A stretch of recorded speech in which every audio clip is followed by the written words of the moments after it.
Today, I'm going to paint up the 3 bases I made in my last video, each with a different theme. In addition to showing you how I go about painting my bases, I will also give you some general advice on colour choice to ensure you get the most from your basing, regardless of how you decide to paint yours. If you find this video useful, please let me know with a like. You can also be informed of future videos by subscribing and ringing that bell if you are so inclined. First, I start by priming the bases in a colour close to what I am going for. This is just to make the whole process easier and reduce the time painting these bases will take. You could of course use whichever colour primer you have to hand. For this base with a skull, I'm going for a desert theme and use Zandri dust as my base coat. When painting over sand or highly textured materials, I recommend adding a little water to your paint. This is to help the paint flow nicely between the grain and also help fix it more firmly to the base when dry. It will likely take a couple of coats and may also reactivate some of the glue used to stick down the sand. So be sure to let it dry completely before applying more paint. As we are painting over sand here, it is possible the grains will come loose and wedge themselves into your bristles, so I'd recommend using an old brush at this stage to avoid nasty surprises later. When you have a decent base coat, I like to add some variation in tone by adding a wash over the top of the base. When selecting a wash, just look for something with a similar tone, but darker, to add depth and the illusion of shadow. I've used Seraphim Sepia and then popped some Agrex Earthshade in places I want a little extra definition. I did this while the wash was still wet to allow the two to mix together. Once the wash is dried, the main colour of the base is now established. We can make it look a little bit more interesting now with a few quick highlights.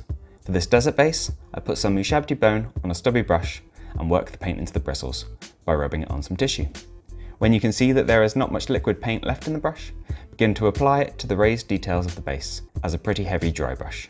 The paint you select for this initial dry brush should be the mid-tone of your base and be close to the colour you would like it to read as when you are finished. Next, we do another bit of dry brushing, this time with Screaming Skull. I wipe even more of the paint onto the tissue, so only a little pigment remains. This brush is then run over the details again, but more gently than last time. We're trying to only catch the higher up details and cover much less surface area. The final highlight is completely optional, but for what it adds to the base, I think it is more than worth the teeny bit of extra time it takes. For this highlight, I take an off-white colour, which is pallid witch flesh in this instance, and pick out the very highest points and odd irregular looking bits of grain here and there. I now paint up the skull, but as the paints used for this base are already pretty close to bone, I use lighter and more desaturated paints to stop it blending in too much. The idea being to make it look like bleached bone that has been sat in the sun for some time. I also paint in the rocks, using pretty neutral grey colours to add some visual interest. If you have any point where the basing materials have left gaps or recesses, I normally put a little PVA glue and flock in there. I find this works well around feet too. You could of course use pre-made tufts, but I just prefer doing this. I then paint the rim with Steel Legion Drab, finishing up this base. Before we move on, let's take a moment to look at the choices I have made here and my reasoning for doing so. This will hopefully make it easier when you come to paint bases for yourself in the future and add some context for these next two themes. If you take a look at the paints I've chosen for this base, the colours run from pretty dark to almost white, with the mid-tone of Ushabti bone sitting right in the middle. If we look at the finished base, you'll see that this is roughly the colour your brain interprets the base as being overall. And this is worth keeping in mind when planning the colour you want your base to represent. With colours ranging from pretty dark brown with successively smaller coverage up to the dots of almost white, it makes the base much more pleasing to look at than a simple flat colour. It is however important that your base does not detract from all the hard work you have put in on your model. So for most basing themes, I would recommend sticking to desaturated colours that are not going to draw too much attention, like the pretty muted tones I've selected here.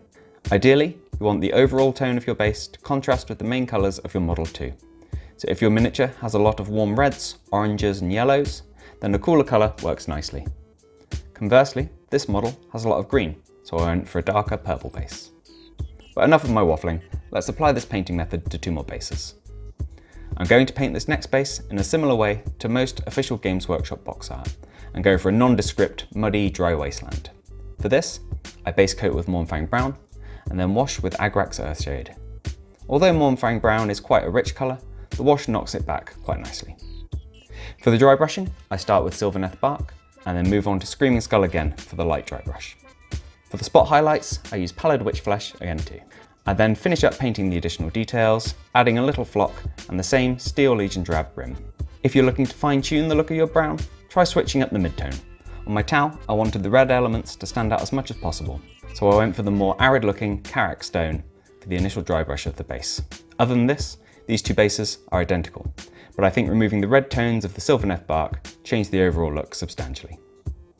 For this final base, I'm going to use a lot of greys to suggest an urban setting, starting with a base coat of standard Mechanicus grey, followed by a wash of Nuln Oil when the paint has dried. For the dry brushing, I used Dawnstone initially, and then Administratum grey for the light dry brush. You could mix a little pure white into the last grey for the specular highlight, but I prefer Ulthuan grey, as it has a slight coolness to it. I used the same colours for the paving stones too, but also edge highlighted them for the last couple of colours. Thanks to the vastly different textures, they look different enough in my opinion. I base coated the rocks with Administratum grey, washed with Nuln Oil, and chucked in a few rough highlights, mixing some Ulthuan grey, and finally a little white for the most extreme points. Despite this being an urban themed base, I still like to have a little bit of flock on these two.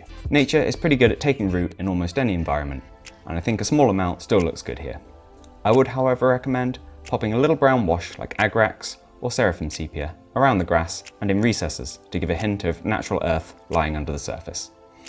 Now it is time for me to be a little controversial and say that I don't recommend black base rims for most miniatures, even with a scheme like this.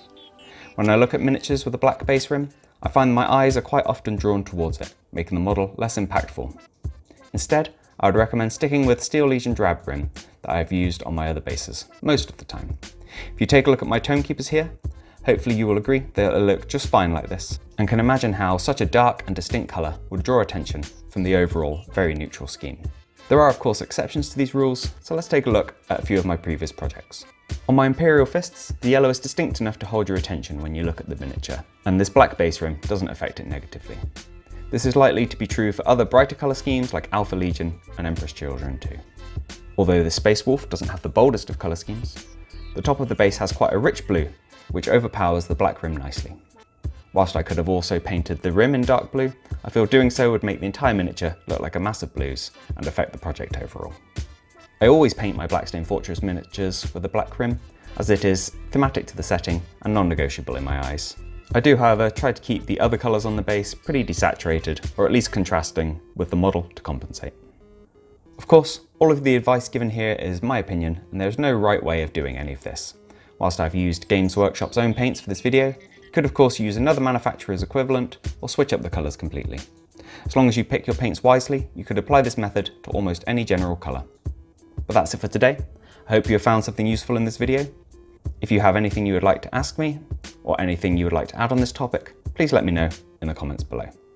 I really appreciate you watching this far, and you can find ways to support me directly linked in the description if that's something you're interested in.